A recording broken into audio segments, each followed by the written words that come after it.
Guys मैं बता दूं कि यदि आप क्लास 12th के स्टूडेंट हैं और इस बार आप एग्ज़ाम देने जा रहे हैं 2023 में, तो मेरे पास में 2022 के प्रीवियस क्वेश्चन का 2022 के प्रीवियस ईयर का जो क्वेश्चन आंसर है, मैं आज उसे आपको समझा देता हूँ। क्या है कि आप जैसे ही अपने क्वेश्चन पेपर को देखते हैं तो आपके पास में जो है कि क्वेश्चन पेपर में सेक्शन ए, यहाँ पे देख लीजिएगा, सेक्शन ए में ऑब्जेक्टिव क्वेश्चन होगा और यहाँ पे बताया गया होगा कि आपका जो ऑब्जेक्टिव क्वेश्चन होगा ना, वो सारे के सारे आपको तो पता है कि 1 नंबर का क्वेश्चन होगा, तो इसमें 100 क्वेश्चन दिए होंगे। देख लीजिए, इसमें 100 क्वेश्चन। इस बार अगर 2023 का आप एग्ज़ाम देने जा रहे हैं तो 2023 के एग्ज़ाम में भी आपको 100 क्वेश्चन मिलेंगे और उस 100 क्वेश्चन में से आपको 50 क्वेश्चन जो है वो आपको लिखना है। ठीक है, तो 50 क्वेश्चन का आपको जवाब, 100 क्वेश्चन में से आपका जवाब 50 क्वेश्चन का देना है और आप उस 50 क्वेश्चन ऑब्जेक्टिव क्वेश्चन का जवाब आप जहाँ से मन करे वहाँ से दे सकते हैं। यहाँ पे है 1 से लेकर के और 100 तक के ऑब्जेक्टिव क्वेश्चंस दिए गए हैं। और सेक्शन बी में आपके क्वेश्चन के कुछ टाइप लिखे हुए हैं, जैसे कि यदि आप क्लास 12 में जा रहे हैं और आप एग्ज़ाम देने जा रहे हैं तो कुछ बच्चों को क्लास सेक्शन बी वाला जो एग्ज़ाम पीरियड है ना, वो समझ में नहीं आता है, तो उसे मैं समझा देता हूँ। देख लीजिए, क्या है कि आप जैसे ही सेक्शन बी खोलते हैं तो सेक्शन बी में पहला क्वेश्चन में आता है ऐसे लिखने के लिए, है ना। तो आप यदि ऐसे लिखते हैं तो ऐसे आपका 150 से 200 शब्दों में लिखना होता है। 5 को देता है, जिसमें से आपको 1 पर किसी पर भी 8 नंबर का ऐसे लिखना रहता है। 2 नंबर में आता है एक्सप्लेनेशन। 4 क्वेश्चंस होते हैं, जिसमें से एक कोई क्वेश्चन का पर आपको एक्सप्लेनेशन करना होता है ना।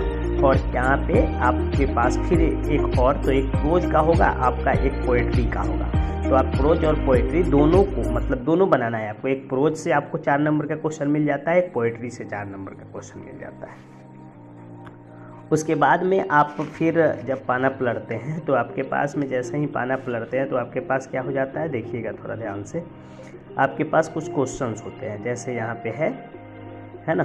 तो आप उस चीज़ को देखें, 4 नंबर में आपको एप्लीकेशन दिया हुआ है। या तो आप एप्लीकेशन लिख रहे हैं अपने फ्रेंड के पास में, नहीं तो आप चीफ मिनिस्टर के पास में कोविड-19 को लेकर के आपको एक क्या लिखना था, पत्र लिखना था, तो आप वो भी लिख सकते थे। ठीक है, उसके बाद में यहाँ पे 5 नंबर में आपको क्वेश्चन आंसर दिया जाता है। क्वेश्चन करें तो 10 क्वेश्चन होता है, जिसमें से आपको 5 क्वेश्चन का जवाब देना रहता है।